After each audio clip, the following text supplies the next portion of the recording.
to talk about John Lennon's voice, I'm also going to have to talk a little about John Lennon, the man. Because whatever John was thinking or feeling or whatever John was going through, he was going to tell us about it. He was going to talk about it. He was going to sing about it. And because it was John, he was most likely going to be honest with us because he was all about giving us some truth.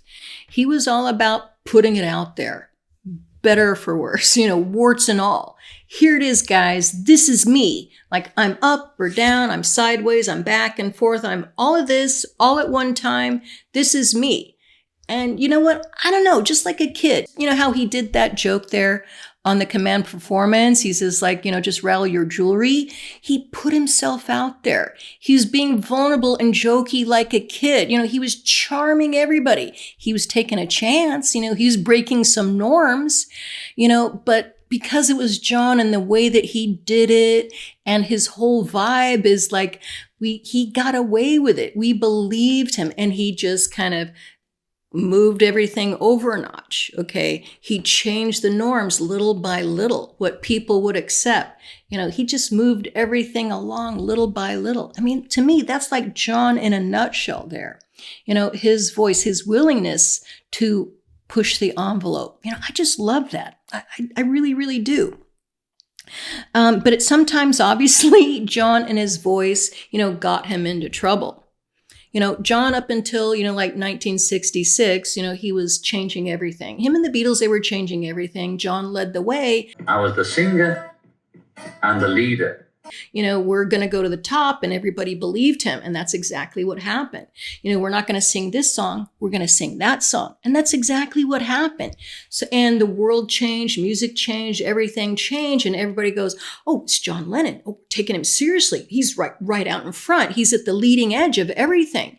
There's just something about John that makes you, like George Harrison said, this is a guy you want to follow into war. And everybody felt that, very charismatic, very powerful. He was a force of nature.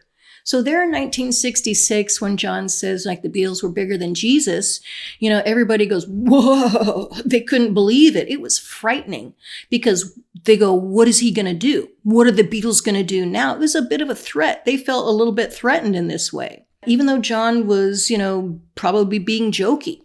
And I got to tell you, I don't think that if maybe Paul or Ringo or George had said it, I don't think it would have been taken so seriously. What do you think? But I got to tell you, I think because John said it, that's where all the trouble happened because it was John's voice. And that voice they took very seriously, a very powerful voice. John could change everything, basically, just like, the song, All You Need Is Love. Okay. Yeah, a lot of people were singing about love and peace and all that. But when John and the Beatles sang it, it was heard around the world. It was heard, out in the universe. And it's still being heard and sung today, that peace and love vibe. They're still putting it out there. Still, John's still leading the way. Just like the song Imagine. Now, when I think of the song Imagine, I think of John kind of dreaming of a place where everybody lives a life in peace and harmony, where everybody loves each other, everybody's holding hands, we're all on that same cloud together. And he's saying, I know that you believe that too. So, come on, we can all just hold hands together and one by one, it can all be great. So here's John once again, painting this beautiful picture out there, a vision or a dream or a goal, whatever he wants out there, saying, this is where I want to go. Like, what do you think? Will you kind of join me, please? So that song, this is what I think of with that song, that very peaceful, harmonious vibe that the song Imagine has. And you can see that power play out or we saw that power play out in 2024 at the Olympics, where you have the volleyball players, you have the two teams, they're kind of fussing and fighting amongst themselves, and all of a sudden the DJ decides to play John Lennon's song, Imagine. And all of a sudden everything changes, and that, and John's vibe, it just kind of wafts through the air and lands on everybody, and everybody kind of goes, oh. Everything just changes. Everybody kind of calms down and they smile at each other. Everybody connects through this song, through John's voice. It's magic, even like 50 some years later. It's just an incredible, and like, who does that? That just doesn't happen. I think only John can make that happen. I don't know. And we all saw pretty much the same thing with Beatles Anthology. And there's George Martin at the console, and he's getting ready to listen to A Day in the Life, and John's vocals there, and he's at the control board, he's talking about it. And it's a very intimate moment where George Martin is remembering John and his vocals, and how he just is connecting with John right there in that moment, and seeing how incredible John just comes up with Sugar Bum Fairy.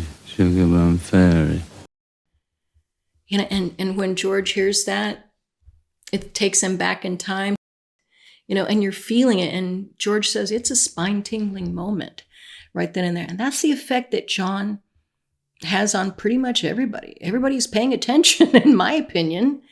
And when John wanted to write, record, and put out the song Instant Karma, like all in one day, he was able to do that through the sheer force of his personality, his will, his charisma, his voice. He got everybody on the same page, got everybody excited. He got into Pied Piper mode, and it happened magically, like very John. And when John goes to New York, everybody wants John to speak for them.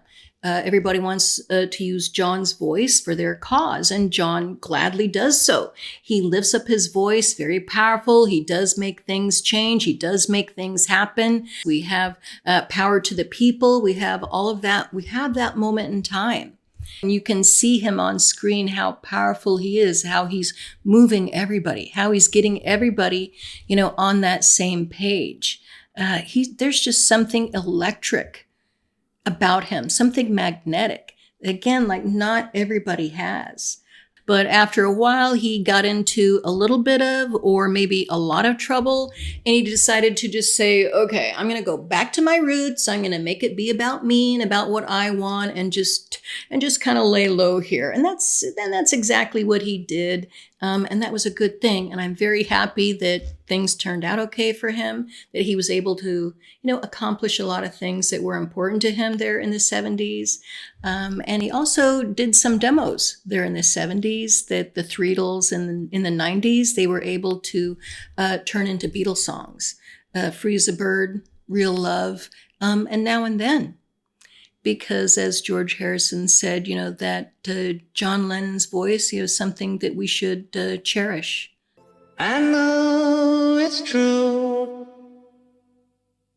And it is a spine-tingling moment when you do hear those isolated John Lennon vocals. Very special, because there's just something there that you cannot put your finger on. There's something about John and the truth and the honesty and the bravery and the vulnerability of putting himself out there and just saying whatever and doing whatever. No, who does that? Who puts himself out there on the line like that in such an eloquent way where we all understand it, where we all know exactly what he's feeling and what he's thinking and saying, yeah, and where we feel validated too. So John and his voice and his songs, a lot of them, it's like a two-way street. You know, we may not always understand it, you know, but we connect with it.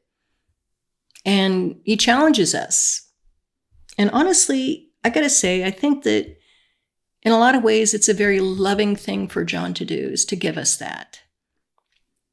To give us those songs, to give us those vocals, to give of himself, to put himself out there. Maybe he didn't mean to do that. Maybe that's not really where he comes from, where he was coming from. Hey, I'm giving you love, but maybe it is.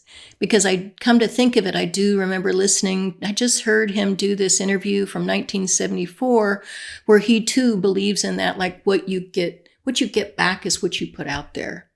Okay. So he's putting himself out there, you know, that love all the time, you know, and he kind of likes to cover it up with a tough guy appearance. Like he doesn't always want to admit that he's giving love, you know, because he's always got to get a singer in there sometimes.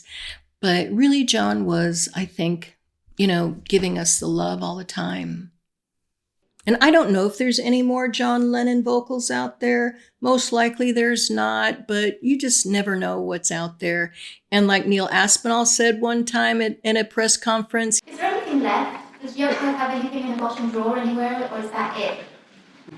To anybody? We don't know what Yoko's got in the bottom drawer. because it's absolutely possible that there's more stuff out there. Fingers crossed. But if there's not, there's not, and it just makes what we do have that much more precious. Thank you so much for being here with me today. I really and truly appreciate it. And until next time, peace and love one another. Take care. Beatles is Beatles are Beatle. In the end, it's like, oh, sod off with the Beatles, you know.